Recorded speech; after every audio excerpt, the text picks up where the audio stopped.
tributária. Bom que é um assunto bem simples, né, Luciano? Então a gente vai passar rapidamente aqui, né? Boa tarde a todas e a todos.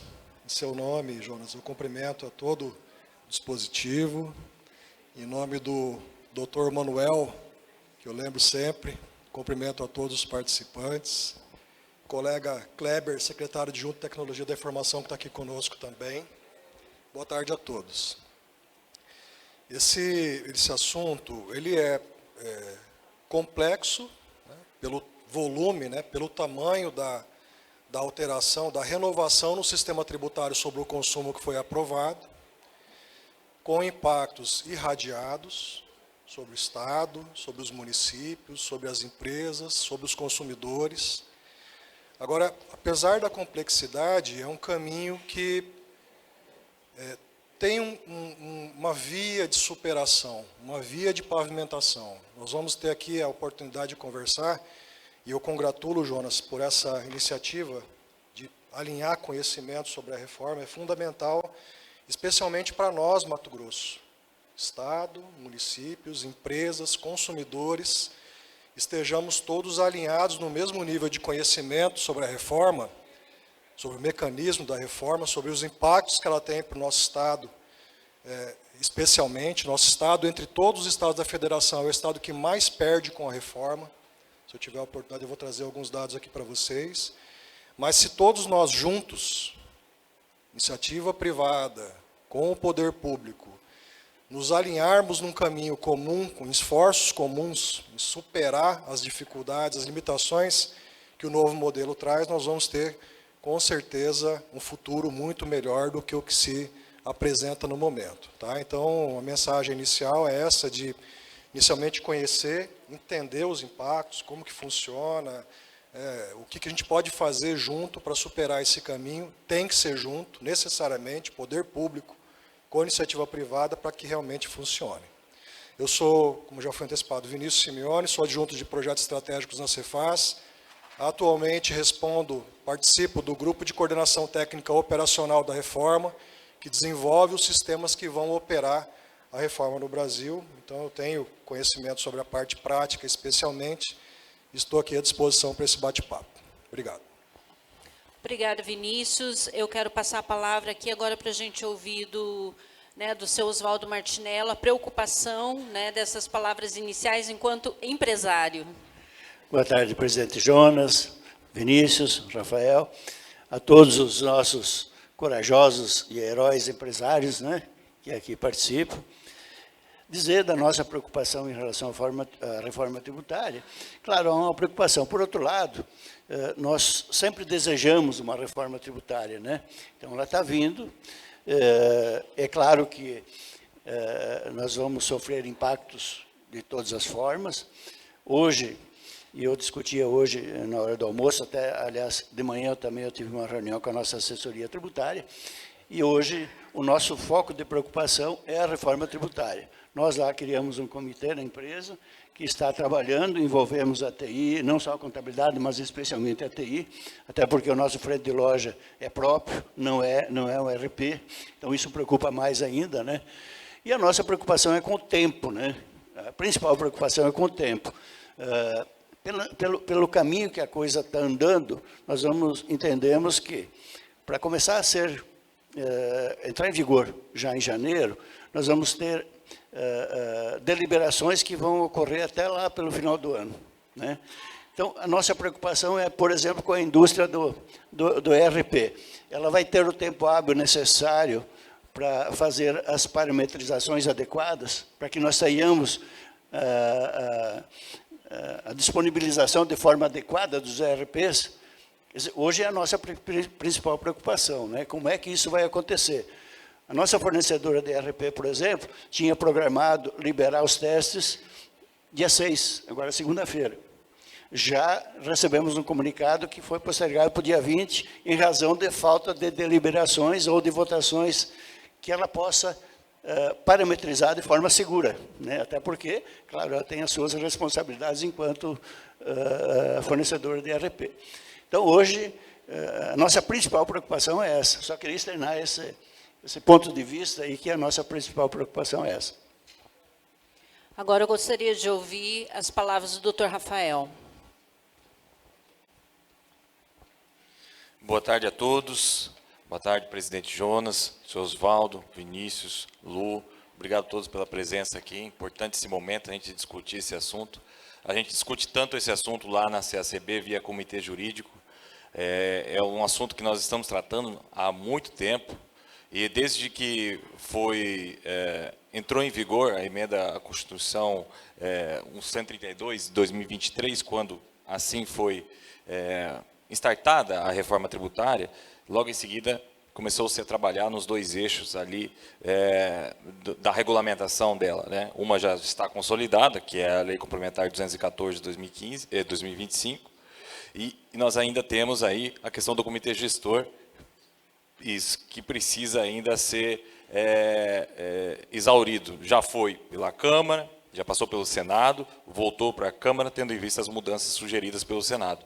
Então, nós estamos ainda num ambiente extremamente técnico, que é o comitê gestor, que quem, em tese, que é o empresário, está lá na ponta, acaba não participando tanto dessa realidade, mas nós, como advogado, como, enfim, o senhor ali na secretaria, é um ambiente extremamente importante e técnico, e que pode, ali, trazer um panorama bom ou ruim, dependendo do que nós podemos observar. Mas nós temos bastante preocupação. Trazendo até daí para a gente trazer aqui para a discussão, nós já ouvimos diversas falas do secretário Galo, do próprio governador e de toda a equipe ali da Secretaria de Fazenda. Como o senhor acabou de dizer aqui, a preocupação que o Estado será um dos que vai ser mais atingido em relação à arrecadação. Mas nós também temos aqui, falando aqui da Lei Complementar 214, aqui propriamente dita, houve uma ampliação da base. E nós temos, sim, uma preocupação de manter a arrecadação, tendo em vista o tamanho do Estado, seja o Brasil como o Mato Grosso. Mas, em relação a essa preocupação que o Estado tem com relação à arrecadação, a ampliação da base. É claro que isso nós não vivemos ainda. Há um exercício de se averiguar se isso realmente vai tampar esse buraco ou essa preocupação. Mas eu queria saber da Secretaria de Fazenda se ela já tem isso mensurado, tendo em vista que nós estamos falando aqui de uma ampliação da base de operações que são relevantes, arrendamento, exatamente. Então, são operações milionárias que podem gerar tributação significativa e, em seguida, também uma arrecadação. Então, é uma provocação aqui para depois a gente poder debater aqui. Obrigado a todos pela presença. Jonas, suas palavras aí sobre a reforma. Minhas amigas e amigos presidentes, quero cumprimentar aqui o secretário adjunto Vinícius, muito obrigado pela disponibilidade de estar conosco. A Cefaz sempre tem sido companheira na discussão desse assunto, é uma preocupação muito grande do Estado, do município, da própria nação. Quero cumprimentar o senhor Osvaldo Martinello, nosso diretor, amigo, companheiro, empresário, que se dedica aí também e tem as suas preocupações com o futuro das coisas em função de uma reforma tributária. Cumprimentar o doutor Rafael, que está acompanhando isso de perto, tem acompanhado, inclusive, como disse, do comitê gestor de assessoria jurídica da nossa confederação, e lá nós temos uma tratativa direto com a Frente Parlamentar de Comércio e Serviços, que tem interferido diretamente ou tem dialogado diretamente com os parlamentares que estão produzindo essas regulamentações, essa questão da gestão e, principalmente, das definições de como que vai funcionar isso. É um mar de dúvidas. Nós temos aí uma série de questionamentos e que criam essas inseguranças que nós estamos vivendo. Uma delas é essa que o senhor Osvaldo acabou de mencionar. Como é que eu vou botar para funcionar a contabilidade de uma empresa no dia 1º de janeiro de 2026, se eu não tenho nem a plataforma que eu vou, não tenho nem os parâmetros dessa plataforma, não tenho os protocolos que essa plataforma da Receita Federal vai exigir para que eu converse com esse sistema. Não está dito isso. Não está dito isso. E a nossa indústria de software ela só vai funcionar a partir do momento... Olha, o protocolo é esse aqui, ó, você vai ter que fazer isso aqui, e daí eu vou te dar um canal aqui que você vai interligar com o meu sistema. E isso não está no poder de ninguém de nós aqui, não está lá na Receita Federal. Agora, esses dias nós tivemos uma reunião com o Barreirinha e ele fala, não, fiquem tranquilos. Fiquem tranquilos, nós estamos investindo 1 bilhão e 600 milhões num sistema que vai funcionar melhor que o Pix. Vocês vão receber, provavelmente, como se fosse uma declaração de imposto de renda que você recebe ela pronta e você diz se concorda ou não concorda, se você tem mais alguma coisa a alterar ou acrescentar ali naquela proposta que está feito assim. Nós entendemos, e a nossa própria Secretaria da Fazenda está caminhando para isso também, em função da quantidade de tecnologia e de avanços que conseguiu nesses últimos anos. Então, a Secretaria de Fazenda de Mato Grosso, ela tem a operação de Mato Grosso e todas as empresas na mão, num clique dela. Ela conhece os custos, as quantidades, a margem que essa empresa tem, ela conhece toda a operação. Nós temos um sistema que o secretário Galo nos apresentou e que eu já vou avisar que a gente ia anunciar aqui e o secretário Vinícius ia fazer uma apresentação, mas devido ao nosso tempo, nós vamos fazer essa apresentação virtualmente, combinei com o Vinícius aqui, logo em seguida a gente vai começar a fazer, que é tal do EPAC, que ele consegue inclusive trazer, você vai poder extrair informações sobre a sua gestão daquela empresa, como é que está funcionando. A minha empresa trabalhou nos últimos 3, 4 anos com margem de tanto, e markup de tanto, com custo fixo de tanto. Ele vai explicar isso, está lá no sistema da Cefaz hoje. Então, o Barreirinha está muito tranquilo no sentido que ele fala, só que assim, ele está tranquilo. Né? Ele está tranquilo. Por quê? Porque ele está com isso na mão dele. Ele sabe onde é que ele está, até que ponto está. Eu acredito que nem a Cefaz aqui de Mato Grosso está tão tranquila quanto ele. Né? Assim como os municípios. Então, nós criamos um meio de incertezas em função dessas demoras que estão aí nos atrapalhando e essas indefinições. A questão do estica e puxa na própria legislação, de como que ela vai ser construída, essa parte da regulamentação dela, como é que vai funcionar.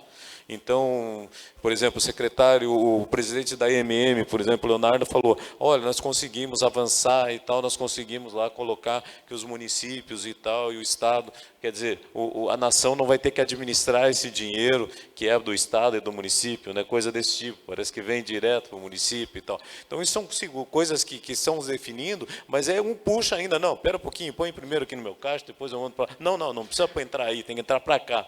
Então, isso tudo está criando esse cenário de insegurança e de incerteza que nós estamos vivendo aí. E isso realmente não é saudável para todos nós. Né? Mas a gente também entende que uma mudança nesse sistema, dessa envergadura, não sairia muito de outro jeito. Né? E também nós sabemos e temos convicção de que o sistema tributário que nós temos no Brasil estava impossível há muitos anos. Há muitos anos.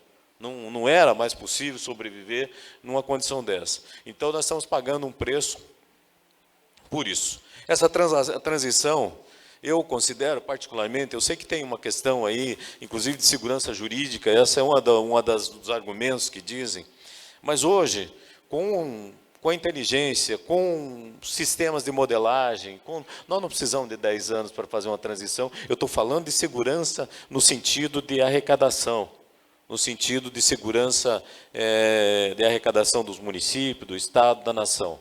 Nós conseguimos pegar um computador aí, fazer um histórico do que a gente está fazendo, alimentar esse sistema, e ele projeta para nós 100, 200 anos para frente que a gente precisar.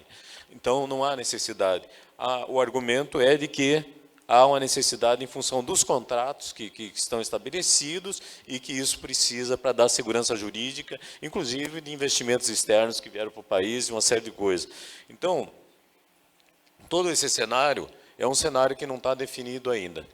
E são coisas que vão impactar na nossa vida e nós estamos E esse é o propósito, a gente tentar esgotar um pouco isso, para que a gente possa sair daqui com alguma outra informação um pouco a mais, que nos acalme um pouco lá na ponta, que a gente leve alguma coisa a mais para o nosso empresário lá na ponta, diz, calma, já tem isso, já tem aquilo, mas aquele outro, não, isso não está certo ainda, mas vamos indo, vamos caminhando. Então, eu acho que eram essas considerações iniciais aí.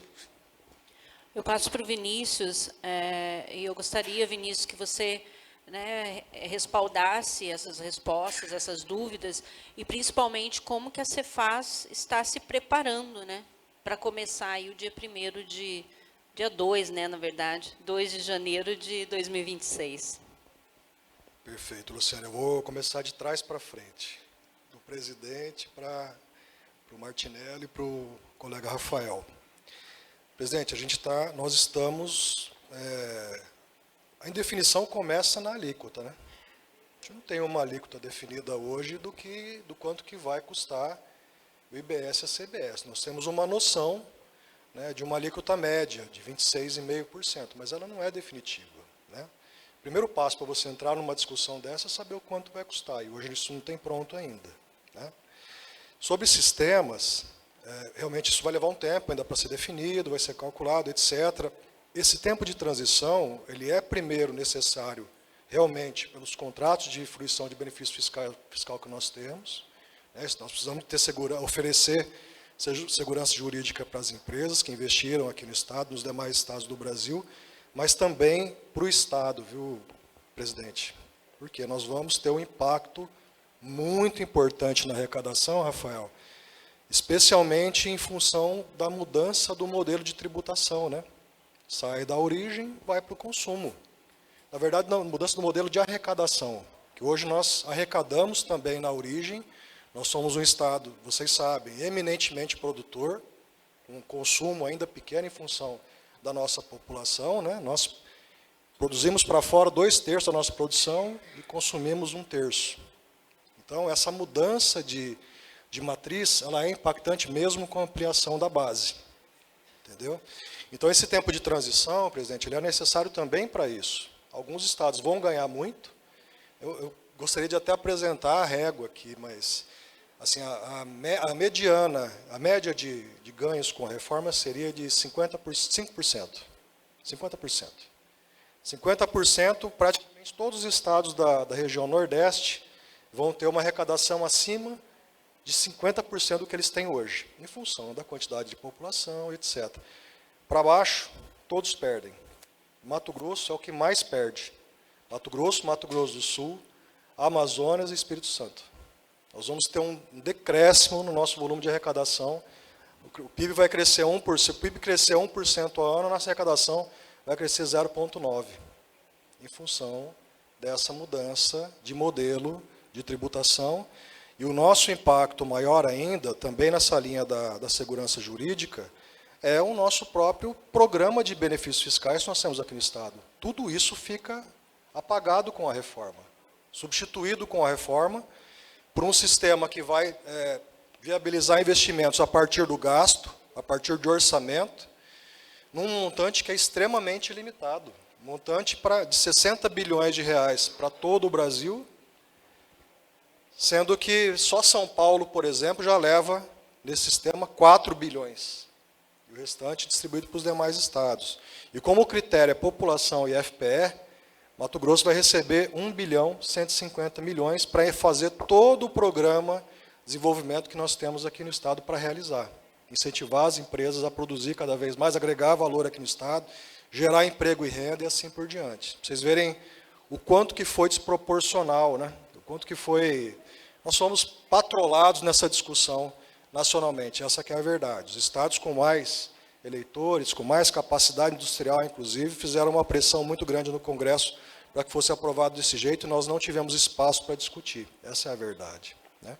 Por isso que o nosso caminho agora é viabilizar cada vez mais a agregação de valor aqui no Estado, manter emprego e renda, disponibilizar as melhores condições de vida para as pessoas, segurança, saúde, educação. Nós precisamos de uma mão de obra capacitada aqui no Estado, desde das idades iniciais até a capacitação profissionalizante, para manter esse volume de produção aqui no Estado e que a gente consiga passar por isso com mais tranquilidade. Sobre a adaptação dos sistemas, Martinello, assim, duas linhas, né? Primeiro, para as empresas, o padrão que tem que ser ajustado nos documentos fiscais já está publicado, desde julho, e já está disponível para testes a partir de outubro agora, para as empresas testarem, para fazer a inclusão do IBS, da CBS, naquela alíquota pequena que vai ser a obrigação acessória imediata já a partir de janeiro. É só essa alteração. Isso já está publicado, disponível para teste. Também está disponível para as empresas os aplicativos de suporte ao cálculo, se eventualmente necessário. Então, nós disponibilizamos lá pelo Rio Grande do Sul um sistema chamado Conformidade Fácil. Você coloca ali o XML dos seus documentos fiscais, o sistema vai processar e já trazer se está ok ou não e qual o ajuste a ser feito, né? A Receita Federal também disponibilizou a calculadora também, né? Outro braço do sistema são os sistemas de Estado. A Receita, realmente, eles investiram lá 1 bilhão e 600 milhões, tem 1 bilhão e 600 milhões de reais disponíveis para desenvolver os sistemas deles. E nós, Estados, também estamos desenvolvendo os nossos sistemas. Nós não temos ainda esse volume de recursos disponíveis, né? O nosso comitê gestor demorou muito para ser instalado. A gente só conseguiu instalar efetivamente nesse mês, em função de divergência. Começou precariamente com o comitê gestor estadual, exatamente para fazer com que os sistemas fossem desenvolvidos, e agora instalado oficialmente como comitê gestor e aguardando a entrada da CNM para poder compor o grupo integralmente. Mas nós já começamos o trabalho desde janeiro, né? Por isso que os sistemas que nós precisamos para operar a reforma já estão praticamente todos desenvolvidos. Sistemas de apuração, por exemplo, que vai dar essa visibilidade que você colocou, Jonas, de apresentar para o contribuinte o conta corrente, né, como que funciona crédito e débito, para ele ter visão, isso vai ser muito transparente, e eventualmente fazer algum ajuste na sua apuração, já está praticamente pronto também, disponível a partir de novembro, o nosso sistema, o sistema dos estados e dos municípios, dentro do comitê gestor, já está a partir de novembro disponível para ser testado também. Tá? O ano de 2026, até para tranquilizar, ele vai ser um ano de teste do sistema. Ele não vai gerar efeitos práticos em arrecadação, até em contabilidade mesmo, porque não vai ter a exigência, não vai ter a adição do valor do IBS, da CBS, por exemplo, ao valor da nota, né? Esse é um ponto que muita gente ainda tem dúvida, né? O IBS e CBS vão ser cobrados por fora. Todos estão tranquilos com esse conceito? Está todo mundo tranquilo? Hoje nós cobramos os impostos por dentro, né? Dentro do valor da nota fiscal tem lá ICMS, ISS, PIS e COFINS, aquele é o valor total a ser cobrado. Com o IBS, com a CBS, nós vamos ter o valor do produto sem impostos, e para o consumidor e para a pessoa que vai adquirir, ele vai pagar o valor do produto mais o valor do IBS da CBS. Exemplo que eu coloquei aqui, por exemplo, de uma alíquota de 26,5%. Né?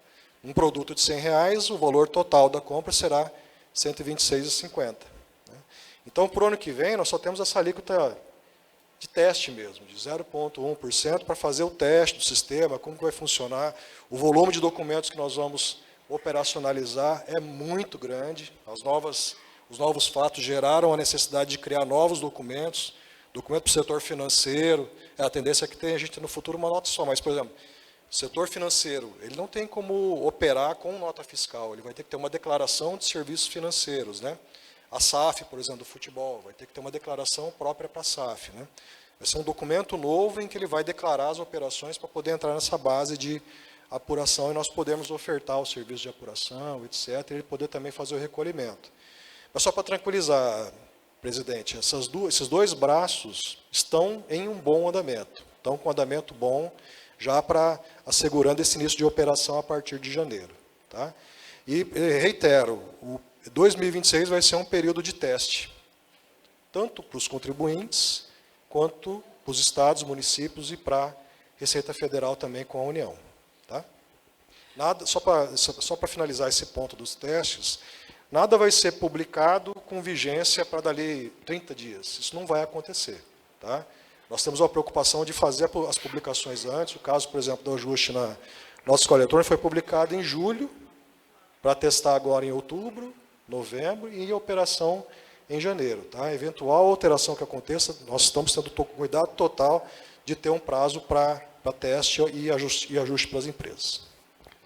Eu queria fazer uma pergunta para o Vinícius Sávio, presidente da Associação de Sorriso. Nós temos feito comitê, bastante debates, podcasts, com relação a isso.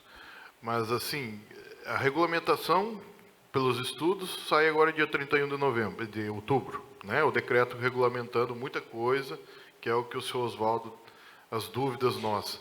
Mas eu tenho a pergunta de $1 milhão.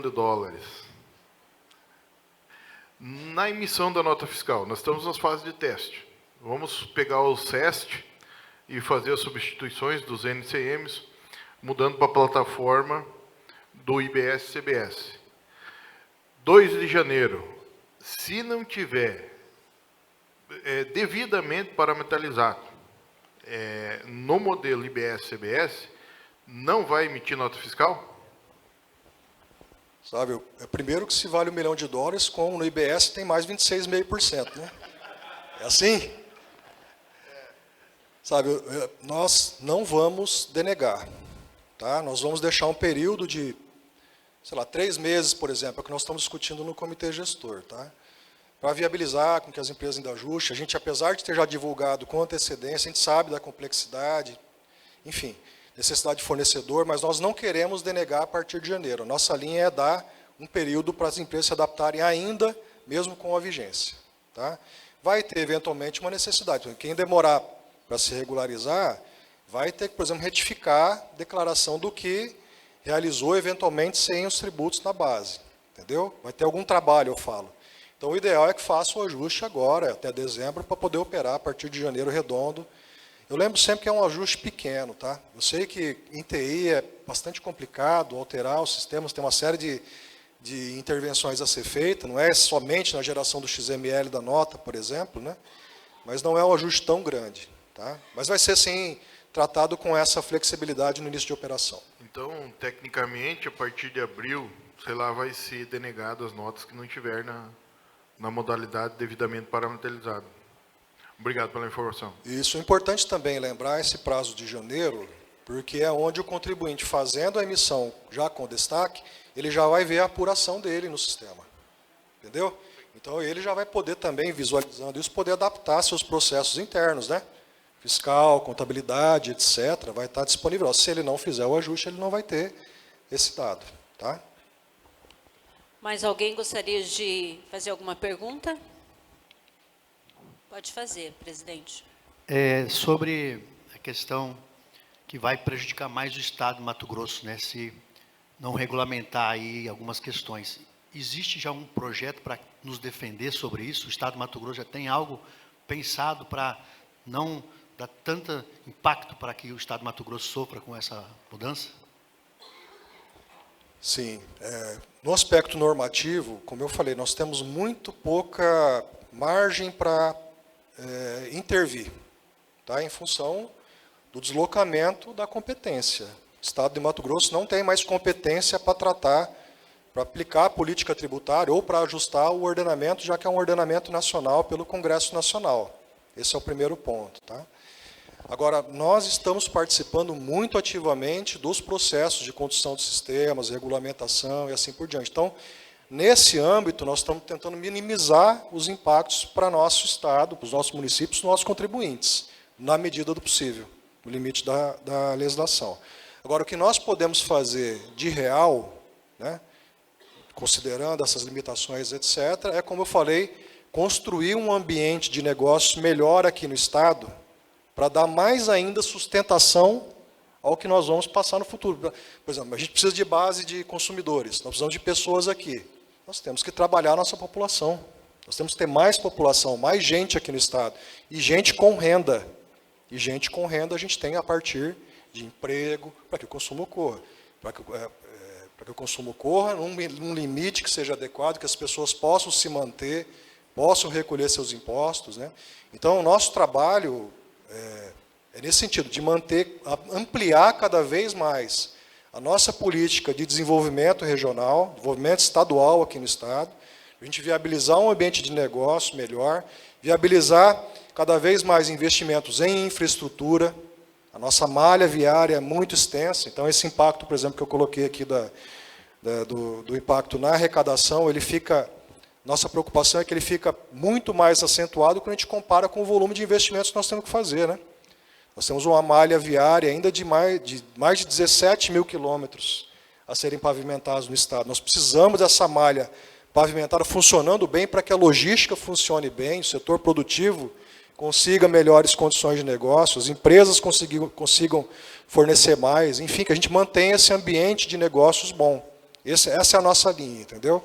E a nossa ação tem sido feita muito fortemente com os municípios e nós contamos também com o apoio e com a participação da iniciativa privada para juntos seguir esse caminho de sustentação do Estado. Seria industrializar para crescer. Exato, exato. E sabe qual é o ponto importante disso? Até para desmistificar um conceito que tem sido utilizado, que foi utilizado e tem movimentado essa discussão da reforma. Guerra fiscal. Uma coisa muito importante, existe uma diferença muito grande entre guerra fiscal e política de desenvolvimento regional. Guerra fiscal é quando um Estado, deliberadamente, quer competir com outro Estado numa matéria que não lhe é afeita. Por exemplo, Mato Grosso querer colocar aqui uma indústria aeroespacial. Não é do negócio do Mato Grosso, nós não temos aço, não temos equipamentos eletrônicos, não é do nosso negócio. Nós estaríamos competindo, por exemplo, com São Paulo. Isso seria guerra fiscal. O que nós fazemos é política de desenvolvimento regional, aliás, pela falta de uma política de desenvolvimento nacional por parte da União. Nunca houve. E o Estado de Mato Grosso precisa realizar isso para manter a agregação de valor aqui. Senão nós continuaríamos, como sempre fomos até, especialmente antes de 2003, eminentemente um Estado de produção agrícola exportador de commodities. Isso enriquece a quem? Ao Estado e aos nossas pessoas, à nossa população e ao nosso comércio? Evidentemente que não. Enriquecia ao Estado que industrializava. No caso, por exemplo, São Paulo. Enriquecia o comércio exterior, né? Então, nós realizamos aqui no Estado política de desenvolvimento regional com vista a agregar valor à nossa produção. Olha a transformação que ocorreu com o etanol, né? Etanol de milho. Ele viabilizou, a demanda viabilizou a safrinha de milho, que agora é safrona, né? Com industrialização aqui, nós somos o maior produtor nacional de etanol de milho, um dos maiores de etanol em geral, inclusive considerando a cana-de-açúcar. Entendeu? Então, é essa mudança de visão sobre o que é competição estadual que tem que ficar muito clara. Esse é um argumento importantíssimo que, inclusive, vocês tenham sempre pontos quando vierem outras manifestações de outros estados, inclusive, querer colocar guerra fiscal como justificativa para a reforma. Tá? Essa reforma que foi feita, da forma como ela foi feita, ela nos prejudica muito. Ela anula o nosso programa de desenvolvimento local. Jonas, você vai precisar se deslocar, né? Está na hora da abertura lá. Você vai lá, a gente fica por aqui. Tem que ver lá, como é que está lá. Estava marcado 6h30. Mas tem que ver como é que está andando lá. Eu só vou sair daqui a hora que tivesse. Tá, você dá uma olhadinha lá, Ellen? Alguém ficar olhando lá. Então tá. Obrigado, Luciano. Eu vou aproveitar que estou preocupado, que já tem a abertura da feira do empreendedor, que tem que estar lá também, junto lá com o pessoal. Mas, assim, eu queria fazer uma pergunta, daí se eu posso fazer para o Vinícius aqui especialmente. A questão é o seguinte, por exemplo, nosso estado é um estado produtor de commodities. Nós estamos fazendo alguma industrialização. Está tirando a possibilidade da política estadual de incentivo à produção aqui. Nós temos algumas indústrias que eu ouço de alguns industriais aqui que dizem o seguinte: a minha empresa está com data marcada para fechar. Por conta, vai equilibrar, vai ficar tudo igual com o país inteiro. Eu estou longe do centro consumidor, porque nós não temos consumo suficiente para a nossa produção no estado de Mato Grosso. Então, a pergunta é o seguinte: o que Mato Grosso vai ser atrativo para a gente poder verticalizar a nossa produção aqui? Né? Como é que nós vamos ser atrativos se nós não podemos dar incentivo fiscal? Então, nós temos a produção está aqui. Então, isso é suficiente, por exemplo, o fato da produção estar aqui vai ser suficiente para que o industrial, o investidor estrangeiro, ele venha para cá, não, eu vou pôr no meu dinheiro, vou colocar numa indústria em Mato Grosso, porque eu estou próximo da produção e eu vou processar esse produto lá? Essa é uma pergunta de 100 milhões de dólares. Eu não sei responder. Eu não tenho como, o Estado não tem como incentivar que uma indústria venha para cá sem ter, pensando no aspecto tributação, tá, Jonas? Pensando no mecanismo, porque o mecanismo não vai existir. O que vai existir é um mecanismo de compensação financeira aplicado via orçamento. Mas que o que está resguardado para a gente é um percentual muito pequeno. O que o Estado pode fazer, e o que os municípios podem fazer também, e esse é o nosso movimento, é melhorar o ambiente produtivo local, né? Infraestrutura, pavimentação, segurança pública, educação, saúde. Esse é o nosso compromisso, é a nossa meta, é a nossa fixação, né? Nossa primeira fixação é manter CAPAG-A, que é a nossa capacidade de pagamento, a nossa liquidez, e a segunda fixação é essa meta para construir, essa visão para construir um Estado competitivo, que a gente consiga manter, evidente que vai haver alguma perda, não tem como assegurar tudo, mas a gente quer que mantenha o mínimo de perda possível, assegurando esse ambiente melhor para o nosso futuro. Tá? Mas realmente esse é o nosso ponto. No âmbito do que nós todos podemos fazer, está sendo realizado. E é por isso que a gente conta, Jonas, com também o apoio da iniciativa privada. Né? A colega colocou ali a necessidade de participação política, né? Fundamental, que nos âmbitos, nos locais de discussão política, nos acessos políticos que todos vocês têm, essa nossa visão, esse nosso impacto seja também levado para os nossos congressistas, né? Que todos estejam juntos no mesmo movimento, que a gente possa seguir junto de forma uníssona em prol do nosso Estado. Mais algum presidente? Só, Claudinei, da CIMA Nova Maringá, está aqui. Sobre o fundo compensatório, quando a gente fala da perca, fala-se nesse fundo, né? Nós, no interior do interior, chamo Nova Maringá interior do interior, que é uma cidade pequena, um município gigante, 1.750.000, mais 10 mil habitantes. Nós estamos profundamente preocupados, inclusive até parou os investimentos com essa visão de futuro, desse buraco, parece que vem aí, né? Mas a gente considera que todas as pequenas cidades vão sofrer, então a gente nem está acreditando nessa diferença, porque hoje a maior empresa lá é a prefeitura. Quando ela faz pagamento, todo mundo fica feliz lá, porque esparrama dinheiro. Como que vai ficar isso? Qual que é o município? Nova Maringá. Então, assim, mesmo com a compensação por perdas, nós vamos ter perdas. Tá? Ela não vai ser tão extensa quanto a compensação, mas haverá ainda assim uma perda. Esse valor, esse percentual que eu coloquei de crescimento, de 0,9%, mesmo com o PIB crescendo 1%, é mesmo com essa compensação.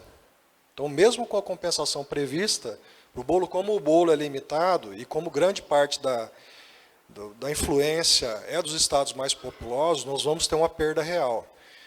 Agora, assim, a nossa linha é não depender de transferência. Nós lutamos pela receita própria. Nós não queremos ficar dependendo de Brasília, dependendo de intervenção política. Vocês sabem o quanto que nós acompanharam, o quanto que o Estado sofreu desde sempre com a Lei Candir, por exemplo. Então, o caminho é atrair indústria. Não entendi. É valorizar, trazer, não trabalhar só com manufaturado, mas sim transformar através de indústria. Quanto mais nós agregarmos valor, nós aumentarmos o nosso nível de tecnologia, mais nós vamos ter uma condição melhor para trabalhar aqui, mais nós vamos ter base, todos nós, eu falo. Quando eu falo de perda de arrecadação para o Estado, eu falo também da perda do comércio. Né? Porque isso vai refletir em redução também, né, de pessoas consumindo. Por isso que eu falo que o impacto ele é difuso, generalizado, e todos nós temos que estar juntos nesse caminho para sair dessa, entendeu? Então, a nossa linha é preservar a receita própria. O que nós pudermos fazer para preservar, manter um ambiente de consumo bom aqui, um ambiente de comércio bom, um ambiente de produção bom aqui no Estado, trabalhando em tecnologia, né, aumentando essa disponibilidade, é o que nós vamos trabalhar para mitigar esse impacto que é previsto aí. Também a gente tem analisado assim que vai acabar essa concorrência injusta, né, com o nosso Estado. por exemplo, muita gente indo para Santa Catarina por causa dos benefícios fiscais do porto, as importações.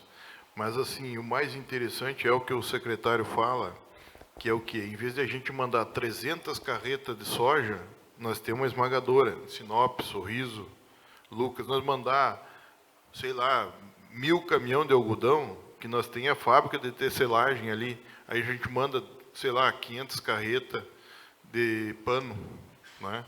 E aí a gente vai transformando isso em valor, agregando valor e recolhendo para o município.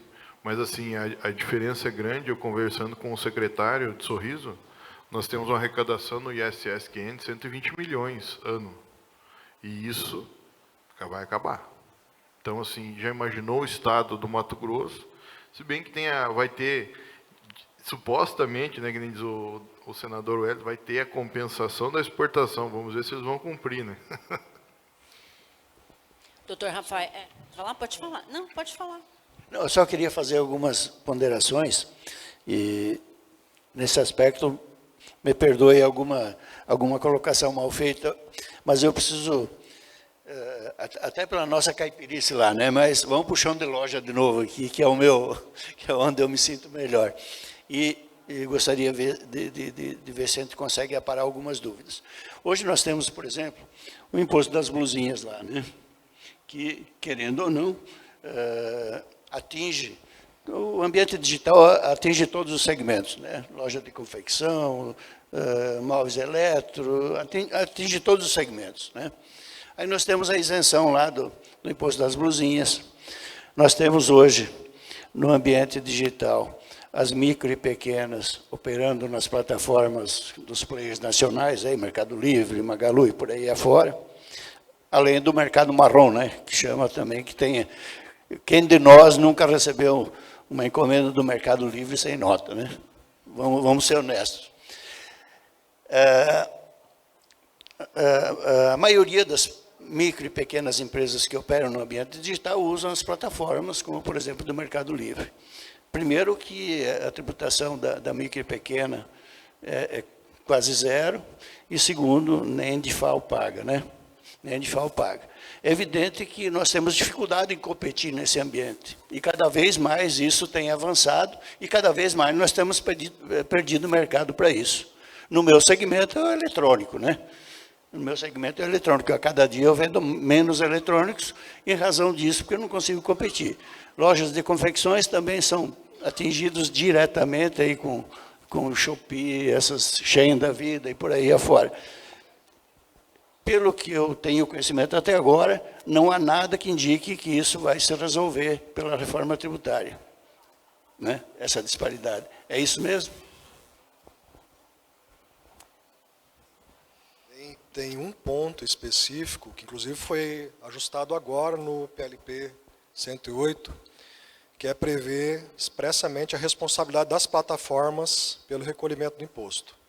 Se não recolhido pelo contribuinte, né, que é o responsável, a plataforma vai ser responsabilizada pelo recolhimento. Então, isso mitiga, né? A gente sabe que comércio eletrônico especialmente é bastante complicado, vão surgir outras alternativas também, infelizmente, né? O que a gente conta sempre é com a maior transparência que nós vamos ter com essa operação e com essa responsabilização. Já está causando um barulho aí no mercado, tá? Mas a gente sabe que vai acontecer, mas nós precisamos realmente criar novos meios, novos mecanismos ali de fiscalização para mitigar esse risco aí. Tá? Só, perguntando, o split payment não vai tratar isso aí? O split payment ele vai ajudar a reduzir a sonegação, mas esse tipo de comércio informal ele não pega, né? Mas no momento que eu paguei a plataforma, isso não vai mas enquadrar lá? Se você pagar da forma tradicional, né, o produto mais o imposto, esse imposto vai ser recolhido. Agora, vamos supor que ocorra uma operação sem documento fiscal, só cobrado o valor do produto, totalmente informal, né, por alguma outra forma que não seja a plataforma. Não vai ter recolhimento do imposto, não vai ter split, não vai ter nada, entendeu? Então, se for pela plataforma, pelo menos essa responsabilização nós vamos ter. Se o Mercado Livre que foi colocado aqui fizer uma operação de comércio, etc., sem fazer a cobrança do imposto, sem exigir que o documento fiscal exista e que ocorra o recolhimento do imposto, aí ele vai ser responsabilizado a recolher o imposto devido. Agora, numa hipótese de comércio totalmente informal, sem documento fiscal, não tem split que resolva. O split resolve muito as operações, por exemplo, com empresas inidôneas, né? Eu tenho uma empresa, eu opero com aquela empresa e eu preciso assegurar que o crédito que eu vou aproveitar na operação seguinte seja efetivado. Nessa hipótese, eu exercito o split payment, ele no início vai ser facultativo nas relações entre empresas, né?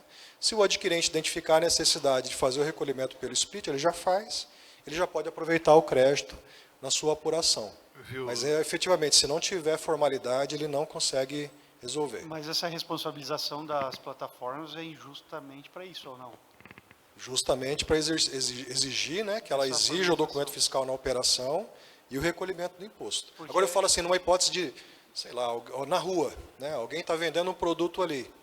Não tem ninguém que se responsabilize sobre aquele produto naquela operação, né? Então ali não tem, nessa informalidade o split não resolve. Porque hoje o comércio, ele tem vivido uma, vamos dizer assim, uma catástrofe, porque o produto de valor agregado alto, é como o senhor Oswaldo falou, acaba que todo mundo está procurando meio digital para fazer compra, porque não se cobra o DIFAL, de fato não se cobra o DIFAL, e a gente aqui dentro do Estado, nós temos 17% de CMS para pagar, às vezes tem uma ST embutida ali, até com um MVA calculada maior do que a gente está operando, né? E o cara compra de fora, às vezes, muitas vezes aquela mercadoria importada, quando muito ela tem 4% de CMS destacado, então isso aí já dá uma diferença de no mínimo 13%, certo? Então, de certa forma eu vejo com bons olhos a reforma por causa de tentar devolver essa competitividade para a empresa local nesse sentido. E outra catástrofe que a gente vive é com produtos de valor agregado baixo, a invasão chinesa que está acontecendo aqui em Mato Grosso. Essa invasão chinesa ela tem também pegado na outra frente. Então, o valor agregado baixo, você está com a informalidade de um lado, e não é a informalidade do cara lá de não sei onde, é a informalidade do cara estabelecido aqui dentro do Mato Grosso, ali, localizado aqui. Eu não sei como a gente tem uma forma de talvez ajudar nessa fiscalização e nessa autuação dessas coisas acontecerem, porque a gente vê máquina de cartão de crédito no nome do papagaio, do cachorro, do não sei quem, de dentista, certo, operando lá no comércio. E aí isso aperta de um lado, e do outro lado tem o comércio eletrônico, que ele tem no mínimo 13% a mais de margem, né? Se ele estiver vendendo, que a gente citou antes, o caso das listas escolares, que o próprio governo compra de fora, num caderno você tem 20% de diferença entre o MVA aplicado e a margem aplicada, o ST aplicado, considerando o MVA que o governo cobra, dá 20% em cima do preço-custo.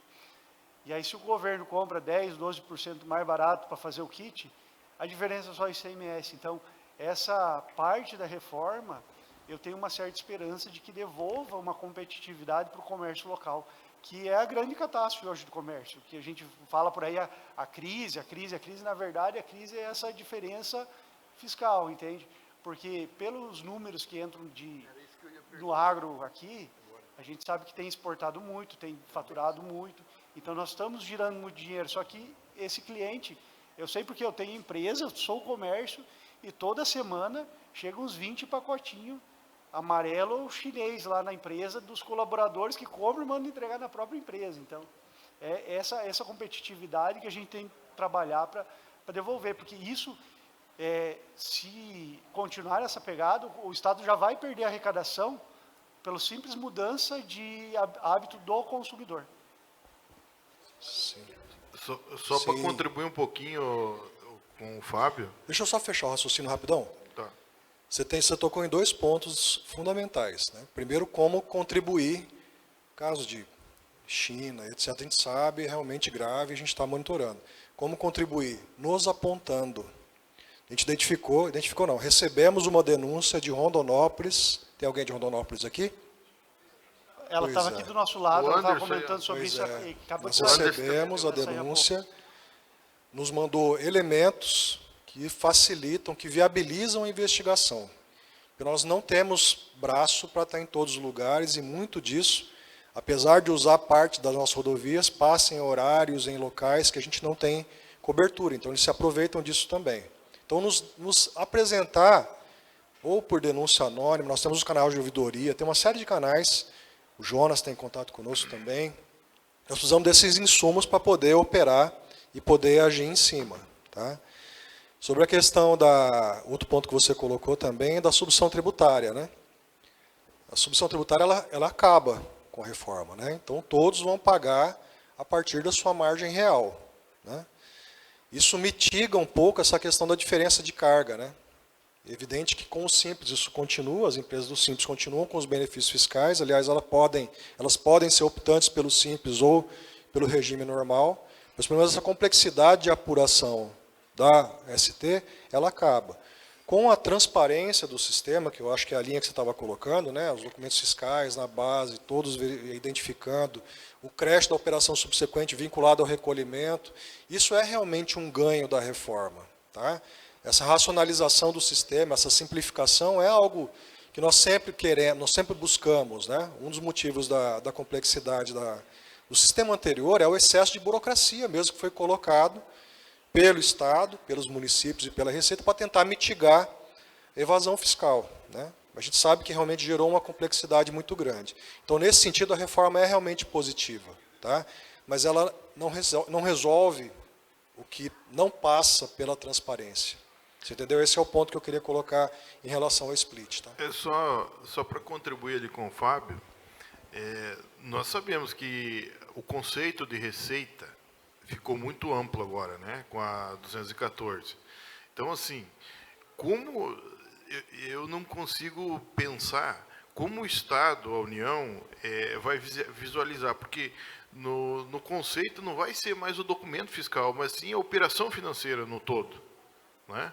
Então, assim, hoje vai resolver o problema, porque o conceito, por exemplo, assim, se eu fizer um adiantamento para cliente, eu já tenho que pagar o IBS e CBS.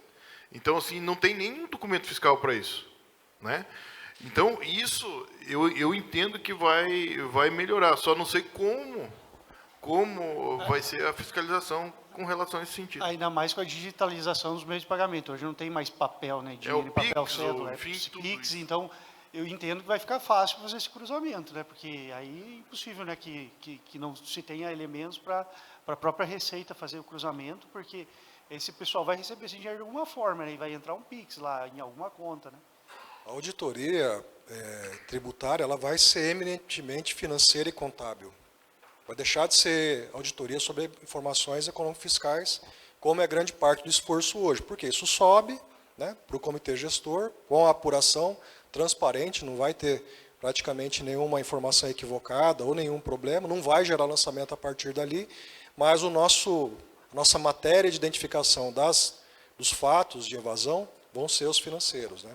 Um ponto que você falou também que eu deixei de comentar é a questão dos meios de pagamento. Né? Já está posto o ordenamento obrigando a integração meio de pagamento do documento fiscal. Né? Então, a gente já está também, da mesma forma, recebendo as denúncias das associações, das pessoas. O Nota MT é uma fonte também de denúncia, né? Que apresenta, o usuário apresenta ali, o documento fiscal não foi emitido, ele faz a denúncia também.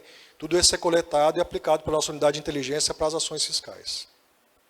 Doutor Rafael, gostaria de comentar.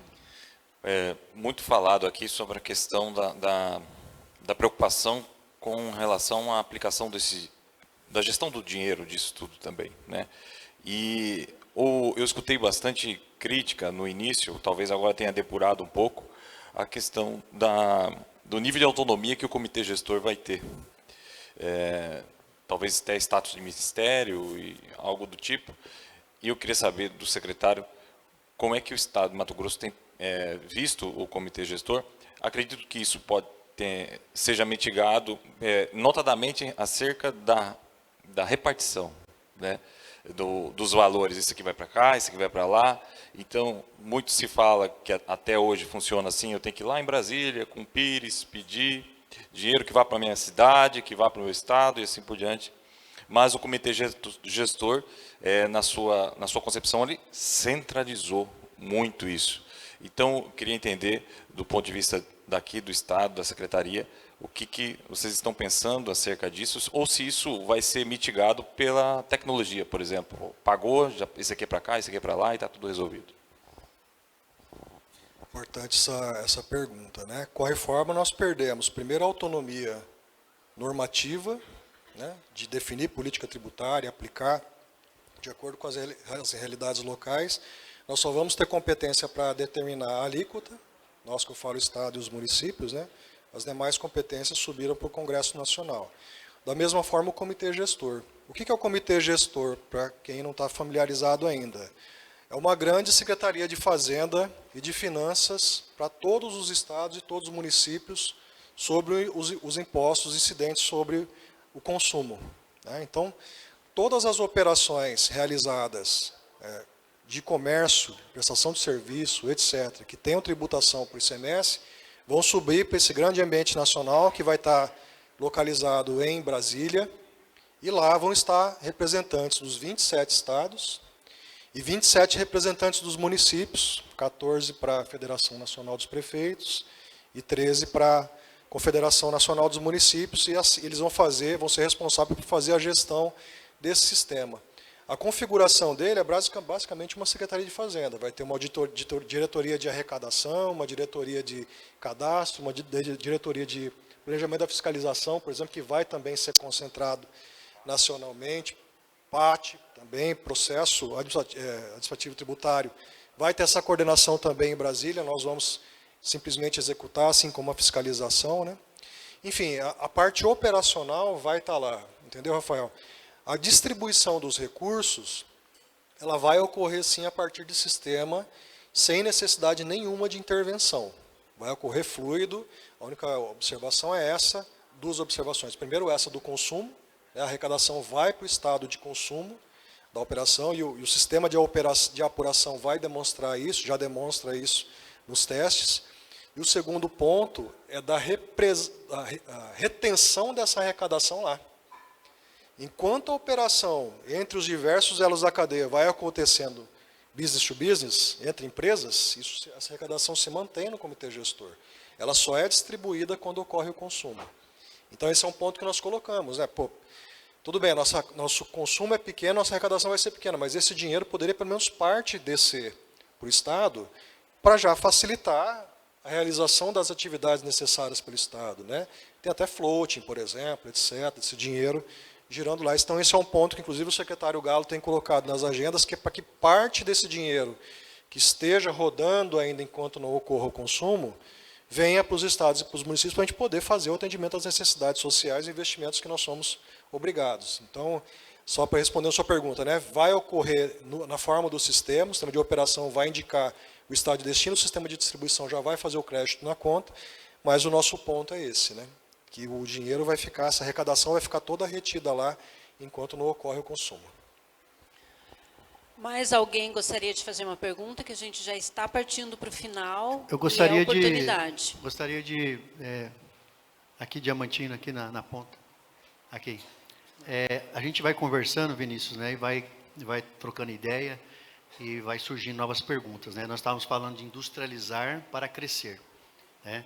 E eu me lembro logo cedo, quando o senador esteve aqui e falou que esteve na China 20 anos atrás e falou do trem-bala, que lá os projetos andaram e aqui a gente não conseguiu construir isso. Para as indústrias virem e a gente poder escoar, né, os produtos, agregar valor, temos as rodovias. Os caminhões vão agregar mais, vão conseguir levar mais produtos. Mas em relação à ferrovia, o Estado de Mato Grosso, ele consegue desenvolver o projeto sozinho, ou ele precisa buscar investidores, e ele tem autonomia para isso, ou ele precisa também do governo federal apoiar para que isso possa acontecer, essa parceria Estado e iniciativa privada, em relação às ferrovias. Isso bem observado, né? O Estado, primeiro, que o Estado de Mato Grosso, o governo do Estado de Mato Grosso, ele tem um foco total em viabilizar a melhor infraestrutura viária, rodoviária, ferroviária para o Estado de Mato Grosso, porque nós, pelo nosso volume de produção, nós temos que ter uma logística eficiente para poder escoar essa produção. É evidente que preferencialmente com agregação de valor, mas nós precisamos dessa estrutura para poder atender. Por essa razão, e aliás, alicerçado nas medidas de alteração, de austeridade fiscal que o Estado vem aplicando desde 2019, né? Como eu falei, CAPAG-A, manter uma capacidade de pagamento, manter liquidez fiscal, manter solvência fiscal. Nós somos o Estado com a melhor condição em solvência fiscal no Brasil, em função desse cuidado no gasto público, nessa orientação ao equilíbrio financeiro. Isso nos deu a capacidade, por exemplo, de assumir a concessão da BR-163 e 164. Nenhum Estado fez isso, né? Também estamos assumindo a BR-174, Castanheira. Da mesma forma, o projeto da ferrovia estadual, né? Nós somos também um Estado que provocou, né, que motivou a disponibilização dessa ferrovia.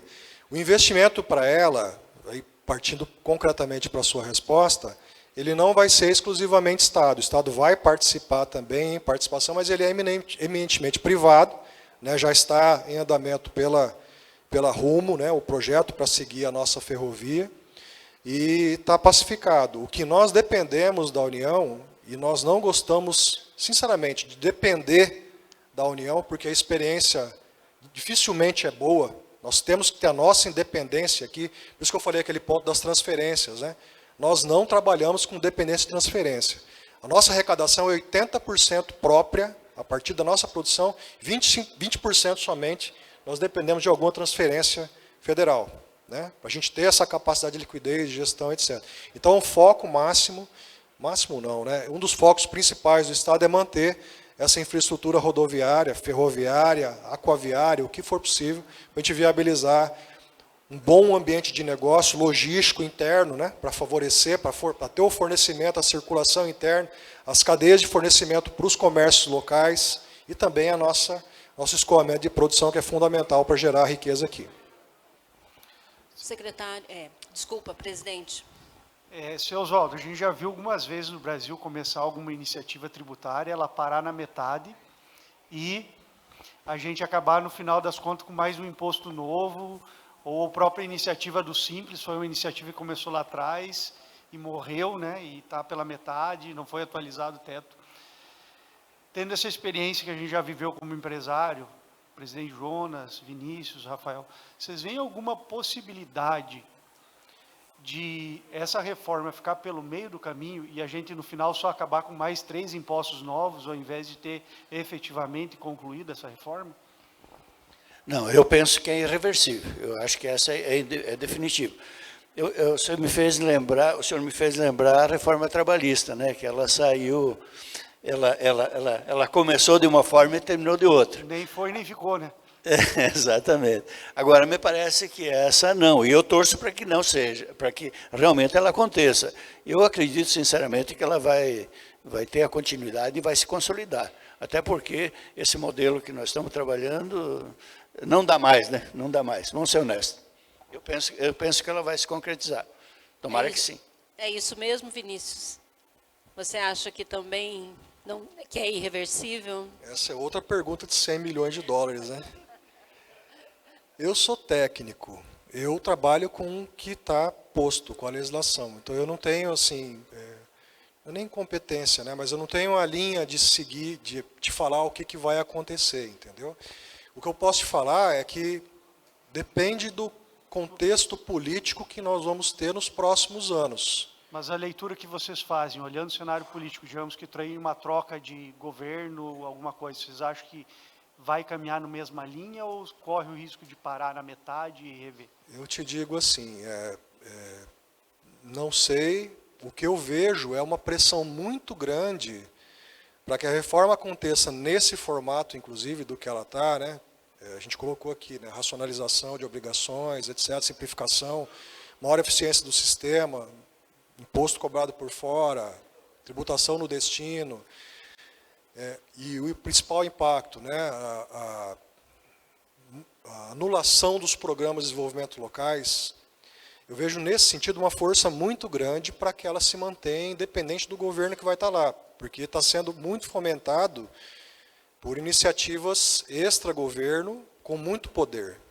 Então, eu coloquei, né, nós fomos patrolados na emenda 132/2023. Nós não conseguimos participar da discussão, para você ter uma ideia. Participamos um pouco na regulamentação. Então, existe uma confluência de interesses e vontade para que ela continue. Eu acho pouco provável que um novo governo, mesmo com a melhor intenção que tenha, anule e pelo efeito contrário, como você colocou, ao invés de racionalizar, incrementa mais carga, entendeu? Então eu vejo nessa linha, né, uma pressão muito grande para se manter nesse formato. Só fazendo uma colocação, Oswaldo Martinello, a gente também concorda que realmente a burocracia é gigante, e eu tenho o contador aqui também, a gente está conversando, né? Está tranquilo na questão de empresa, falando como empresa, mas a maior preocupação é a questão pública, porque não adianta nada nós termos um sistema menos burocrático e aí ter a perca gigante de arrecadação. Por exemplo, na minha região lá já tem pessoas segurando investimento porque não sabe o que vai acontecer no futuro no município. Então, é uma cobrança, né, é um efeito colateral talvez gigante, a preocupação maior é essa. E nesse sentido, se a arrecadação cair demais, eu vou torcer que a direita ganhe e que mude algo no meio, na questão do repasse público. Eu duvido que caia a arrecadação. Eu duvido que caia. Não, o que, no meu modesto entendimento, que tem que avaliar os investimentos para fazer em 2027. Né? Isso é um bom empresário vai cuidar. Por quê? Porque os investimentos que ele fizer em 2027, ele vai ter o crédito dos 26,5. Então, isso é uma questão de planejamento tributário. Mas a questão se você analisar, ela vai ter um aumento de carga. Pode ter certeza. Não, eu concordo também que pode haver aumento de carga, não tenha dúvida. Mas, por outro lado, tende a ser mais eficiente, fazendo com que as empresas do mesmo segmento paguem a mesma carga. Eu acho que isso é um ganho para nós, em termos de competitividade, e continua igual, né? Então, acho que é um ganho bastante significativo. Mas eu tenho convicção que isso vai acontecer, que a reforma tributária vai acontecer, até porque é um desejo da grande maioria do empresariado, né? Porque esse sistema que está aí está ultrapassado, o mundo inteiro já está trabalhando com imposto por fora, nós estamos atrasados, inclusive, né? Mas, com relação à perda de arrecadação do Estado, isso, desde o início, já foi constatado. Eu assisti algumas apresentações, até pela Secretaria de Fazenda, com o secretário Rogério, etc., já está constatado e o Estado vem se preparando para isso, né? Então, claro, o Estado já está tomando atitudes prevendo isso, né? E espero que a próxima gestão continue nesse mesmo pensamento, que faça com que o Estado permaneça nesse viés de crescimento e desenvolvimento e transformação da produção primária em produtos elaborados, agregando valor e por aí afora. Eu acho que é o caminho. Agora a gente precisa realmente encerrar, não tem jeito. Antes desse fechamento, eu vou deixar uma perguntinha aqui, uma pimentinha que eu queria ter colocado no começo, mas eu não coloquei, que eu quero que cada um de vocês aqui resuma em poucas palavras ou numa frase qual que é o maior desafio e qual que é a maior oportunidade da reforma tributária para o Brasil. Mas antes, eu vou chamar rapidinho aqui o Tiago. Tiago, faz favor, Tiago Carvalho, que é diretor-geral e curador da exposição que está no Goiabeira Shopping, que é a extraordinária... o extraordinário universo de Da Vinci.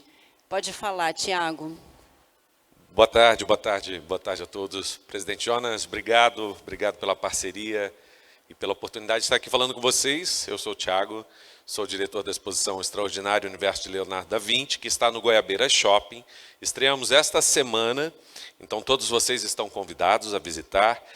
A gente tem uma parceria com a Facmate, então tem lá um cupom de desconto que todos vocês já devem ter recebido por e-mail.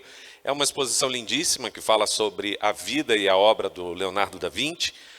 Muito interativa, mistura muita tecnologia, mas também muitos objetos físicos com todos os pensamentos ali desenvolvidos pelo Da Vinci. Então, quem quiser nos visitar, a exposição está aberta todos os dias, a partir das 11 da manhã até as 20h30. Então, hoje, logo mais, se quiser sair daqui e dar um pulinho lá, ainda dá tempo de visitar. Obrigado pela oportunidade de estar aqui. A gente tem conversado também, aproveitando o secretário que está aqui, a gente tem conversado com o secretário Davi, para tentar uma parceria com o governo do estado para levar as escolas estaduais. Então, temos aí trabalhado intensamente para levar mais cultura, trazer mais cultura para Mato Grosso e para Cuiabá. Essa é uma exposição que é a quarta edição da exposição, já passou por Vitória, por Belo Horizonte, por São Paulo e agora chega em Cuiabá. Daqui a gente vai mais para frente um pouquinho. Tá bom, gente? Obrigado, uma boa noite pela oportunidade. Presidente, mais uma vez, obrigado pela parceria, pelo carinho de sempre, pela atenção. O presidente Jonas foi muito atencioso logo que nos recebeu e recebeu o projeto da exposição em abrir portas para a gente aqui em Cuiabá. Então, eu estou aqui muito feliz de poder estar aqui conosco e quem tiver interesse em apoiar a exposição pode nos procurar, que a gente está lá de portas abertas para levar os funcionários, levar os clientes. A gente está lá super à disposição e aberto para poder conversar com vocês. Muito obrigado mais uma vez, uma boa noite e espero vocês na exposição. Até logo. Obrigada, vale a pena, viu, gente? A exposição está lindíssima. Rafael, você é a primeira vítima. Qual que é o maior desafio e a maior oportunidade da reforma tributária para o Brasil? Bom, com relação ao desafio, eu acredito que é os empresários conviverem na prática em seguida com o novo sistema. Eu acho que isso vai gerar muitas dúvidas. Nós teremos 2 sistemas simultâneo por um bom período, e isso vai ser um grande desafio do ponto de vista empresarial e do ponto de vista público. Acho que a gestão pública vai ter também o desafio de lidar com o novo sistema, como foi bem dito aqui com relação pelo Vinícius acerca do repasse desse valor, uma vez que nós temos um Estado que precisa ser mantido. Com relação à oportunidade, eu acredito que a alíquota e um sistema tributário mais igualitário, vamos dizer assim, sem falarmos de política pública, que de fato nós estamos perdendo, mas um sistema tributário mais transparente e igualitário vai gerar uma competição, vamos dizer assim, um pouco mais justa, talvez, entre os empresários, e isso pode melhorar o ambiente. Eu acredito que essa seria a oportunidade. Muito bem, Vinícius. Sim, o desafio é oportunizar, disponibilizar o melhor ambiente para as pessoas viverem aqui no estado, né? O estado de Mato Grosso é um estado extremamente rico em potencial mineral, clima, terra, um povo extremamente forte, dedicado. Então, a nossa missão é viabilizar com que esse estado mantenha os melhores níveis de desenvolvimento para atender da melhor forma as necessidades sociais, né? A gente sempre fala que a reforma tem prazos, né? Tem um regime de transição, tem prazos, né? E ela passa governos, né?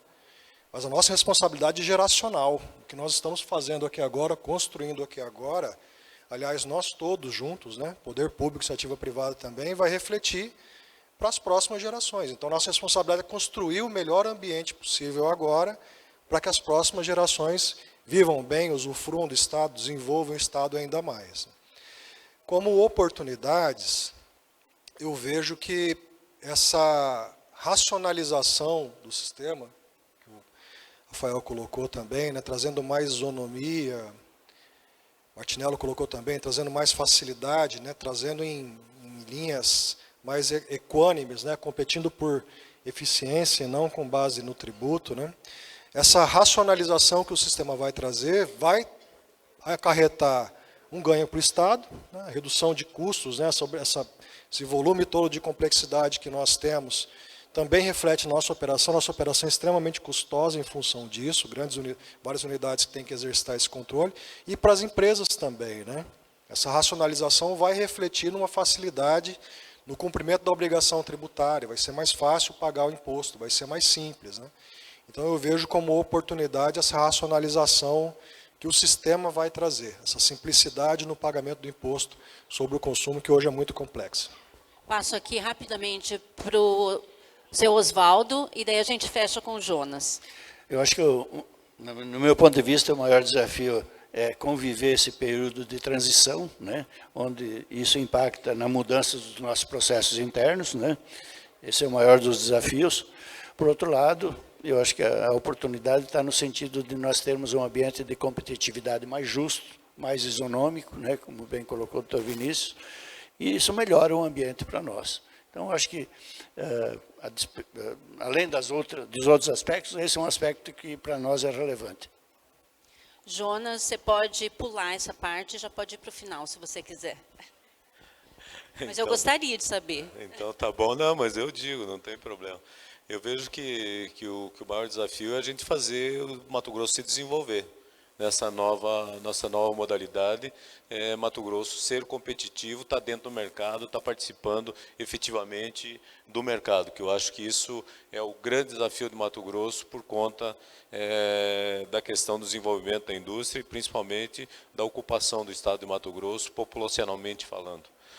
E eu acho que o desafio é realmente a gente ajustar todo esse período de transição, que eu acho longo, de novo, tudo bem, eu entendo a necessidade, principalmente, como o Vinícius colocou, da questão do Estado, que é um processo lento, inclusive, né, que você não pode ter variações aí dentro disso significativas, porque isso impacta e deixa, como diz assim, deixa o cara só com o pincel na mão, né, tira a escada do cara, né.